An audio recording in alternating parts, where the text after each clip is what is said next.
Without any further ado, I think that Chairwoman Sue Dvorsky, originally from Johnson County, now here in Des Moines, running the Democratic Party here in Iowa, will give a little brief presentation on the Democratic Caucus, and then following her, Chairman Strawn will do the same, and then they'll take questions from you all together. So thank you, and I'll just turn it over to Chairwoman Dvorsky.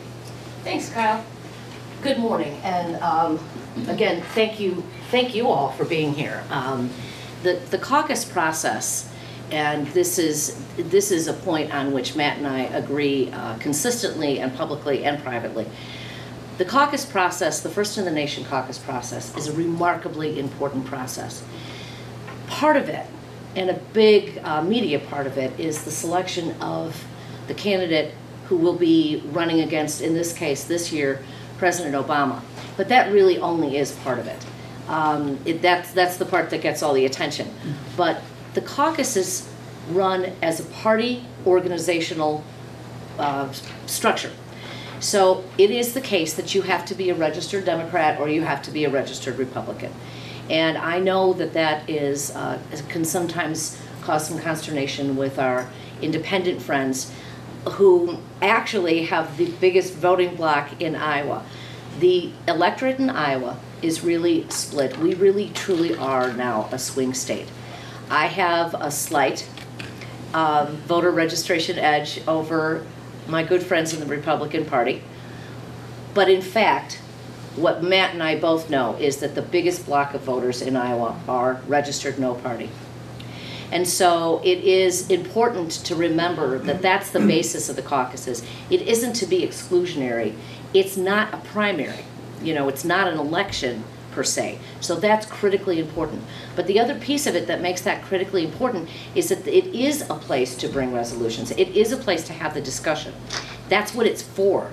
So it is a it's uniquely situated for the work that you want to do. The important thing to know about the Democratic caucuses this time is that we're having them on the same night and at the same time and on the same date that our good friends on the other side are having them.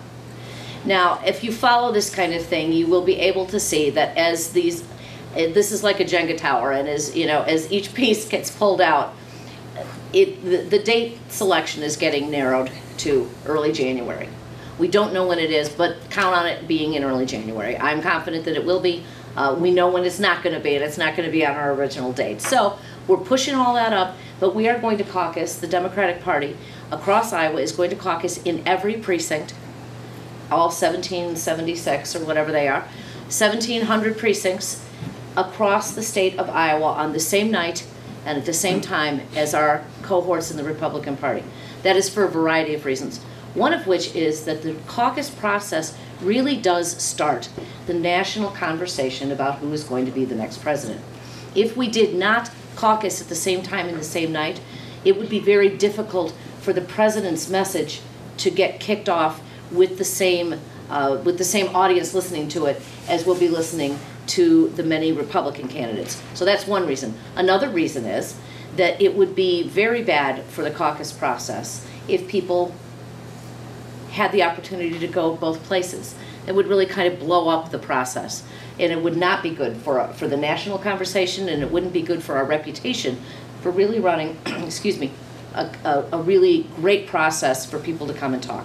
So it will be early in January.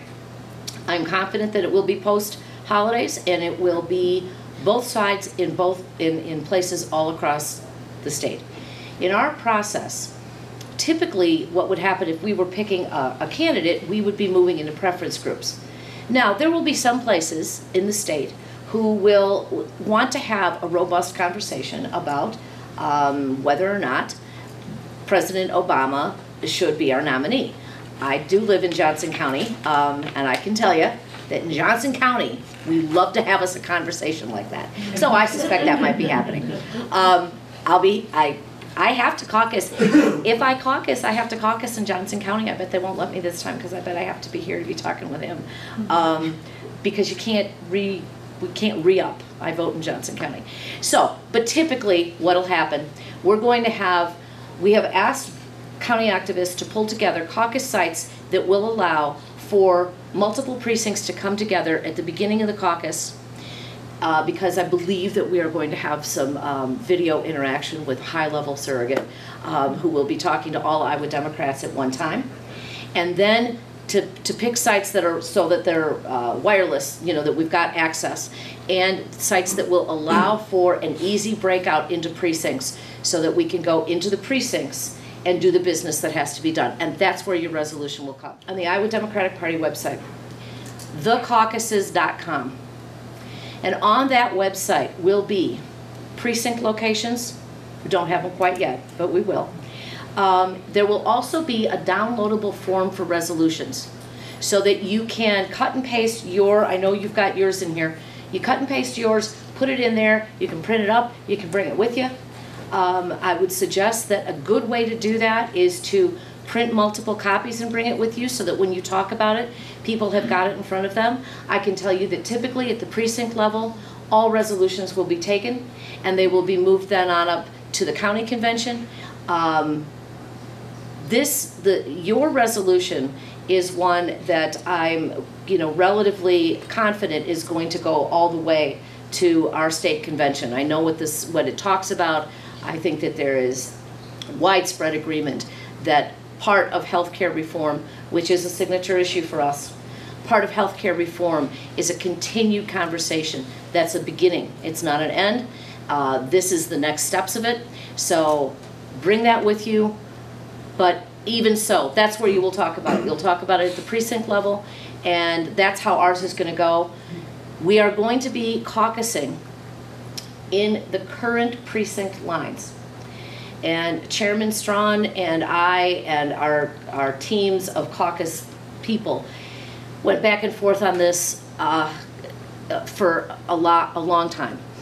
But as it turns out, we were vindicated because the new caucus lines don't become official until January 15th. We had a sneaking suspicion we might have to move this thing before January 15th, and what we didn't want was yet one more variable making this conversation harder. This conversation on the calendar is hard enough. So we're going to be caucusing in the old precinct locations. That's what the auditors will be telling people. That's what the county organizers will be telling people. And that's really an internal matter for the parties. After that, we'll figure out a way to have a central committee meeting and take those great activists and move them into the new caucus lines. So that's what we're doing. We're doing it. It's going to be big. We are counting on a really robust Democratic turnout to stand with the president, because it isn't just standing with the president, it's how we will organize for 12. So we're pushing hard, and we appreciate all groups pushing their Democratic and Republican members to go. Matt and I were just talking about this. The responsibility of the first in the nation is enormous. And it isn't just on Matt and I. It's not just on the party structures. It's on Iowans. Everybody in the world will be watching whatever that night is. They're going to be watching to see how Matt's side can pull together, or how that all shakes out. They're going to be watching to see if Iowa Democrats are prepared to stand with the president. Everybody will be watching. So we're both here, I suspect, and we haven't talked about this, I suspect we're both here because building caucus turnout through any kind of group that's interested in this is in the interest, I believe, of the Republican Party of Iowa and of the Iowa Democratic Party. So thank you for being here.